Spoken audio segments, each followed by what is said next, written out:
Maybe you from the 1970s when the Los Angeles Rams was known as the prison foursome because of that defensive line. Or maybe you in the city of St. Louis, the gateway to the Midwest, where the greatest show on turf brought home the first ever Super Bowl championship. Or maybe you in the here and now with the Rams back in LA, winners of Super Bowl 56. It doesn't matter because when it comes to this, it's all about the Los Angeles Rams. Horns up, Rams South. Time to talk Rams football.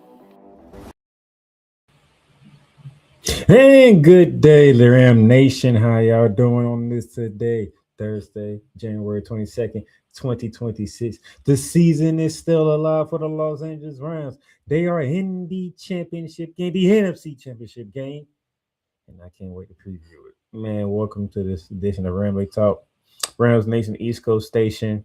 Horns up, as always.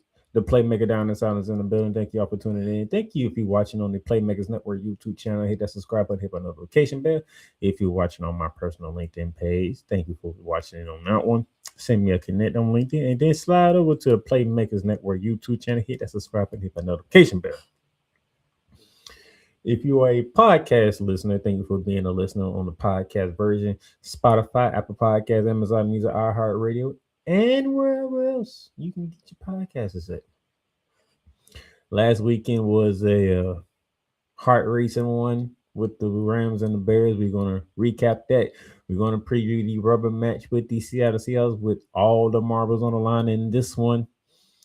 It's going to be a very interesting game. But first and foremost, we got some awards to talk about. So to begin, Pro Football Writers of America gave out their awards for the 2025 season. All NFC team, according to them, Brian Young, I added rusher. Congratulations to him. And also all NFC team and all NFL team, Puka Nacua and Matthew Stafford. Congratulations to all three of y'all. Pro Football Writers of America has acknowledged the season that you three have had and put you on their all team if there's all NFC and all NFL. Well deserved. But we're not done there because the Pro Football Writers of America gave their MVP to one Matthew Stafford, most valuable player according to Pro Football Writers of America.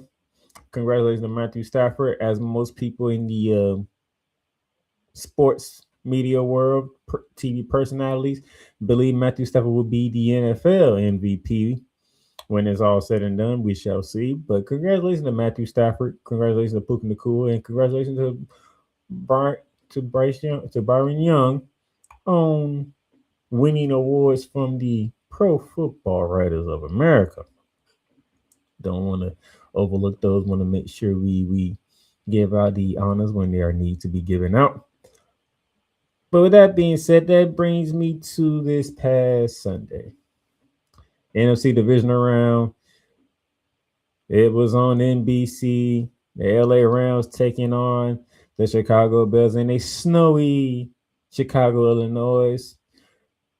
The Bears fans were cheating bear down. The Rams was like, we can hang in the snow. We can play in the cold. You just wait and see.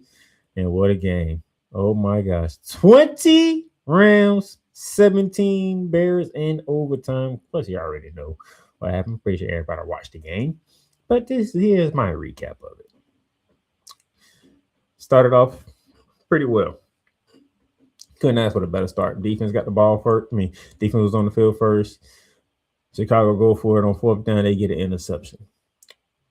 Matthew Stafford and the Rams stayed offense for the first time. They marched right down the field, scored a touchdown. I'm like, you can't even ask for a perfect start than this.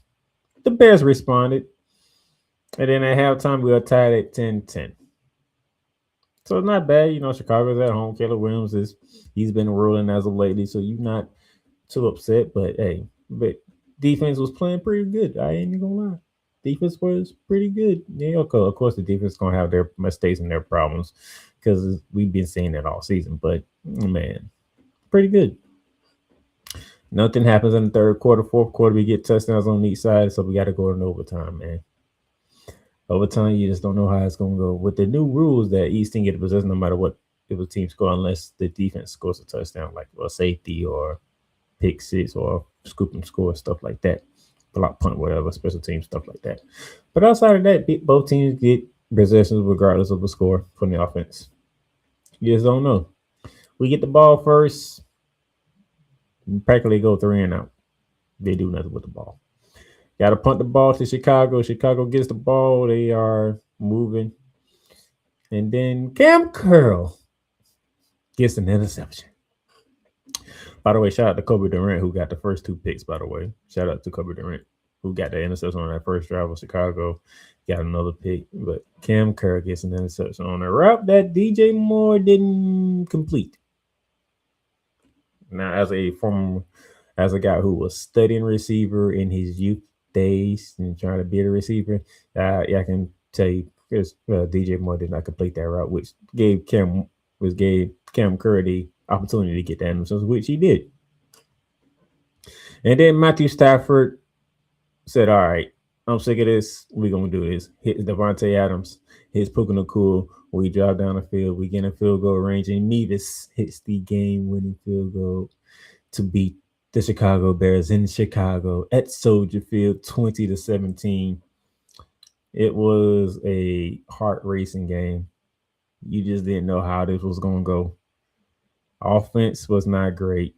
Play calling was not great. Defense was surprisingly good. Getting key stops on 4th downs. We got obviously the interception by Kobe Durant on the Bears' first drive. They had another one that was in the 5-yard line. And they went for it on 4th down. And on my space made a play to knock the ball down. Turn Chicago away from points again. They went for it on the 4th down. I think it's about around about our 45-yard line, if I remember. They was just past midfield. So they was on outside of the field. And the defense stuffed the run on 4th and 1. I'm like, this defense is doing their damnness to keep us in this game. Oh my gosh, because the offense was not looking good. Was not looking good. But before I continue, because I will address somebody in a minute. Matthew Stafford, 20 for 42, 258, no touchdowns, no interceptions, no turnovers. Kerryon Williams, 21 carries, 87 yards, 2 touchdowns. Cody Parkinson led the receiving corps with 3 catches, 56 yards. Caleb Williams, 23 for 42, 257 through the air, 2 touchdowns, 3 interceptions. DeAndre Swift had 19 carries for 76 yards. Colston Loveland led the receiving corps for the Bears with 4 catches and 56 yards. By the way, I know Caleb Williams threw 3 picks, but man, that dude's going to be a problem. That game shouldn't even gotten overtime, but he got an overtime because this man ran 20 yards backwards to avoid the D lineman of the Rams. Faded away, launches the ball, and Cole Kmet catches it in the end zone when they needed it. It was a 4th down, too. It was a must-have, at least the 1st down. They went for the whole shebang, and they got it. They got it. At that point in time, the Rams could have been deflated. The Rams could have folded. After that play, knowing that game was going to overtime off of a miracle play, and Kobe Durant, that is on you. I know Cole Kmet pushed off and whatnot, but that was on you. How long that ball was in the air, you could have made some type of adjustment or something. But hey, it happened. Doesn't take away from you having a great game, getting 2 interceptions, but that one is on you, Kobe Durant. Now, I hate to say it, but that was on you. Nevertheless, the team didn't fold off of that miracle play. They stood up in overtime. The defense got an interception, as I mentioned earlier. And then Matthew Stafford went down the field for the 2nd time, put us in field goal range, and Mevis walked it off. Team didn't fold it. That's one of them plays where you can fold. It's like, we have done all this, and this dude has made that play. And this place is rocking. This place is roaring. Oh my gosh. What more do we have to go through on the road just to get to the NFC Championship Game? But the team didn't fold it. The team did not fold it, and that brings a smile to my face because they didn't fold. Now, I must address Sean McVay. Coach, I love what you did post-game. You took accountability for how you called the offense, because that's not how you're supposed to call the offense. You forget about the running game being the first half. You got happy with that first drive when we just threw the ball down the field and got in the end zone. But you forget about the running game. It took you to the second. It took you probably midway through the third quarter. Remember, oh yeah, we do have a running game too. Carry-on runs could have had a 100-yard game. Blake Corum could have had about 75 yards rushing in this game. If you would have remembered, oh yeah, we do have a run game. My bad. Come on, coach. You can't be doing that. Yeah, you did not call a great game on an offensive end. And you were correct. Your defense bailed you out. Having Matthew Stafford and company bailed you out. Because come on, coach, you're better than that. You are better than this. You are a great play caller. But for some reason, I don't know what was going through your head. You are a Super Bowl champion.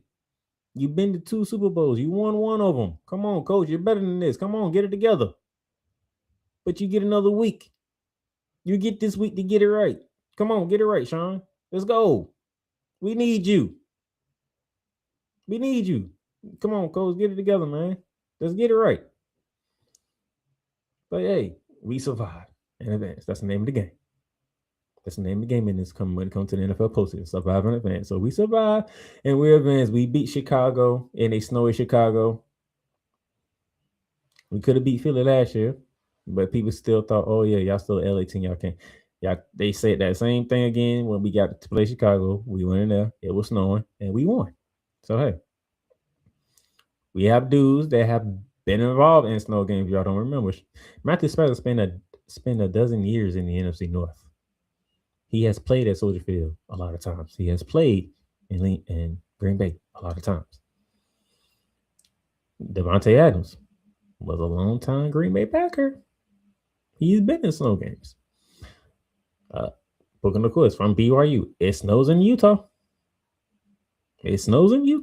So it's not like we don't have guys that's all from California or Florida or something. No, we have guys who've been part of cities, who grew up in cities that involve snow and coldness. So this team is not afraid of going in weather temperatures and playing football. But y'all just see LA Rams, they play in LA. They have that beautiful SoFi Stadium. It's always sunny and nice in California, but you don't remember where these guys grew up from before they even got to LA. So that's the part that y'all have to remember. But there you go. So we're going to take a break here, and then when we come back, we're going to preview the NFC Championship Game.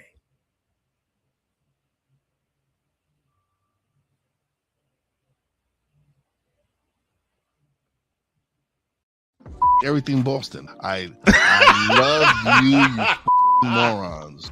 New Kids on the Block, New Edition. Dear whatever the law firm is. Sincerely, the U.S. Supreme Court. Ben Affleck, Matt Damon. Go yourself again, Jason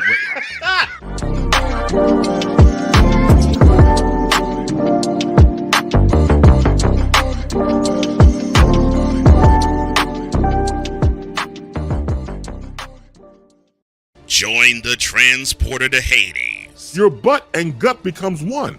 Join the reformer of hooker whores. This is my daughter, Placenta Booty Johnson. Join the bronze god. Whenever you are in distress, take off your baseball cap and throw it in the air. Join your very own superhero of broadcasting, Chris Bass. So whatever color crayon they get, they palm it and do 2 circles, and that translates to, I can beat up black people. As she takes you through the week's paces in Baseline. Live every Saturday at 8 a.m. Eastern, 7 a.m. Central, Pacific time zone people, just stay asleep when this is on live and just catch the recording.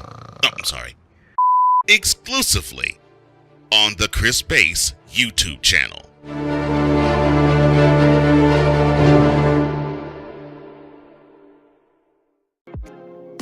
Get Mounts of Entertainment with Paramount Plus.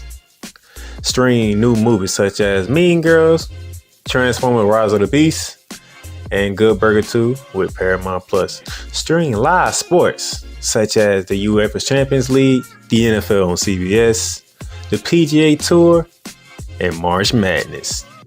Catch hit CBS shows such as Fire Country, Ghost, NCIS, and more. But also catch exclusive originals for Paramount Plus such as Special Arts Lioness, The Famous Stallones, the new streaming home of Showtime. Watch Showtime original series and movies when you sign up with Paramount Plus with Showtime. Make it a fun, action-packed adventure for the whole family and create kid-friendly profiles for the little ones. So much to stream with Paramount Plus with over 45,000 full episodes from BET, CBS, Comedy Central, MTV, Nickelodeon, and more. Paramount Plus, mountains of entertainment. This is a BS3 Network presentation.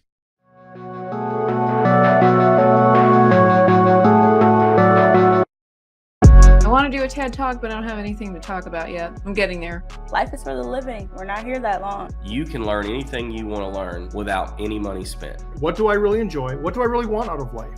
I am your host, WIZE. Are you in a life holding pattern? Well, this is for you. Welcome to the Stuck in My Mind podcast. Live every Monday, Tuesday, and Wednesday at 4 p.m. Central.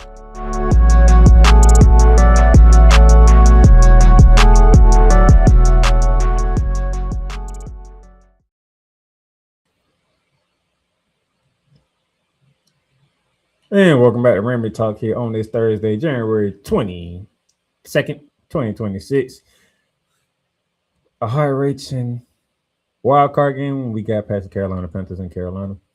A heart-wrenching game against the Chicago Bears in Chicago, and they snowy Chicago. We got past them. Now we are in the NFC Championship Game. And what other way to have it, ladies and gentlemen, when it's the Rams and the Seahawks in the Pacific Northwest for all the marbles for a trip to Santa Clara and Super Bowl 60. We already know. Rams won the first matchup in their midnight mode color jersey. Oh no, in their NFL rivalry uniforms, which I still love, by the way. I love those uniforms. Oh man, them uniforms are beautiful. I hope they wear them again. I love that. We won that game 22-19, if I remember correctly. When we could have blown them out because Sam Darnold had 4 turnovers in that game, and we couldn't do nothing with those turnovers to make use of them. The Seahawks defense made a presence known that day that, hey, we have our quarterbacks back regardless of what happens, which they did. So 4 turnovers for Sam Darnold, and actually, no, it wasn't 22-19. It was closer than that because they could have had a field goal. They had a game-winning field goal opportunity, and they missed it. So I got to remember what the final score was. Let me see if I can find that real quick.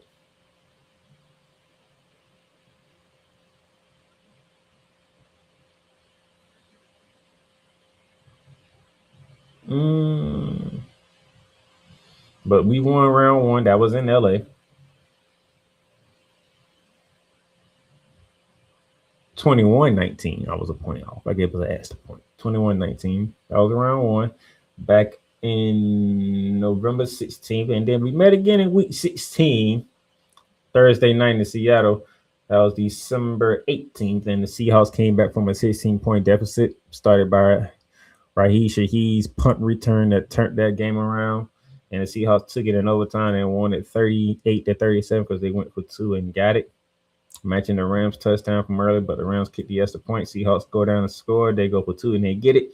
And they win, which set them up on their way to capture the number 1 seed in the NFC and home field advantage. So here we are, round 3, the rubber match. And it's for a trip to another NFC West stadium, Santa Clara, home of the 49ers, to play for Super Bowl 60. As you can see here, the line opened up Seahawks minus 1.5. Now it has moved up to 2.5 as of currently. This is an interesting type of game here. See each other twice a year. We split both games. Home team winning each. And there's really nothing to it, man.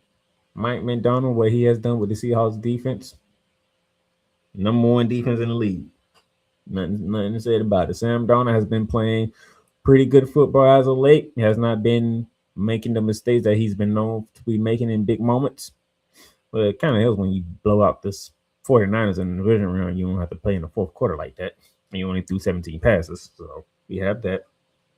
That's what pretty much how the Seahawks got to the NFC Championship. They beat the brakes off the 49ers 41-6. It was not, man, you knew from the jump start. Opening kickoff, Rashid Shaheed took it all the way back. 95 yards to start the game. 13 seconds into the game. It's 7-0 already. 49ers can't do nothing with it, then it turned to 3-0. If 49ers can do nothing with the ball again, and before you know it, it is 17-0 at the end of the first quarter. 17 at the end of the first quarter, and you just knew from there 49ers couldn't do nothing. They didn't have Christian McCaffrey got hurt in that game. They was already out. George Kittle. They've been without Brandon Ayuk. Ricky Pearsall came back, but he was ineffective. 49ers been beating up the shreds, and Seahawks took full advantage of it. So, but in that game, Sam Darnold, let me see. Sam Darnold was what? 12 for 17, 124, one touchdown. That's it. That's all he did. He didn't need much. Kenneth Walker the third, 19 carries, 116 yards, and 3 touchdowns. That's because they lost Shaq Jarmany for the season with an ACL injury. Shout out to you and speedy recovery. You might be rivals, but I do pray that players don't get injured like that. And Charbonnet, I wish you a speedy recovery. I wish you a full recovery, sir. Get back out there 100%. Look forward to see you. If we don't see you in 2026, look forward to see you in 2027. Seahawks defense, Bart Purdy, 15 for 27, 104, and 140 yards passing, 1 touchdown. Like, they couldn't do nothing. Nothing could be done by the San Francisco 49ers. So, they had 3 matches with the 49ers. Seahawks win 2-1. Now, there's 3 matches with the LA Rams. Somebody's going to get that second win. And most importantly, get a trip to Santa Clara in the Super Bowl. There's not much to do. Sean McVay, you have to bring your A game on this one. You cannot play around and call the mess that you called in Carolina and what you called in Chicago, because it's going to get us beat by Seattle. You have to bring your A-plus football knowledge into this game. You know the Seahawks defense. We are the only team that can put up points on the Seahawks defense. We put up 21 in the first matchup. We put up 37 in the second matchup. That is 58 points put up on the Seahawks defense. We are not afraid of the Seahawks defense. We understand how great they are. They're the number one defense in the league. We have the number one offense in the league. On the defensive side, can y'all get back to getting after the quarterback? Can you get back to getting after Sam Darnold and forcing him into mistakes? Okay, they don't have Charbonnet, so they don't have that duo that they've been looking for. It's gonna be Kenneth Walker carrying most of the load. Can you stop him? Can you slow him down? Okay, Justice Smith-Njigba, he just one of them dudes. Okay, just do what you can. Secondary, do what you can. You played good in Chicago. You made turnovers. Do what you can against Jackson Smith-Njigba, because that dude is awesome. They don't forget about Cooper Kupp. Cooper Kupp, he can come alive in these situations, so don't forget about him. So that's not really much to talk about here, because we seen them twice. We split. Both teams know each other's tendency. Both teams know what each other like to do. It's just who wants it more. That's what it comes down to. Who wants it more? For a trip to Super Bowl 60, who wants it more? That is all there is to it, man. That's really it.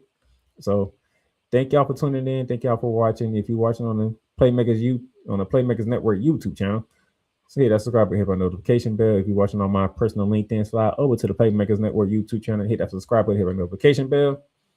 If you are a podcast listener, Spotify, Apple Podcasts, Amazon Music, iHeartRadio, or wherever else you can find your podcasts, subscribe to Ramley Talk.